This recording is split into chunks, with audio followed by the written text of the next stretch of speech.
Hey everyone! Today we're making a mini volcano using simple household ingredients. Get ready for an explosive experiment. This fun science activity will take about 5 minutes, so let's get started.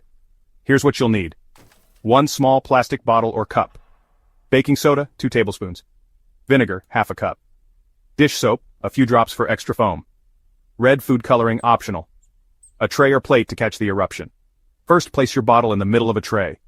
You can use clay, papier-mâché, or even dirt to build the shape of your volcano around it.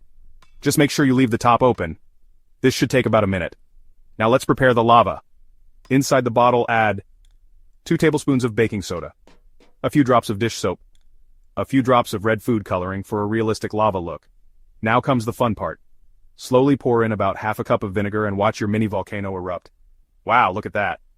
The reaction between baking soda and vinegar creates carbon dioxide gas, which causes the foamy explosion. The whole eruption lasts a few seconds, but it's super cool to watch. So, what's happening here?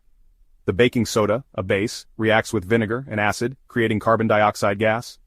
That gas bubbles up, pushing out the liquid, creating the awesome eruption you just saw.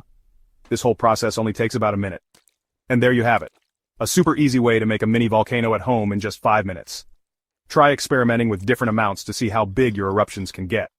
If you enjoyed this, don't forget to like, subscribe, and share.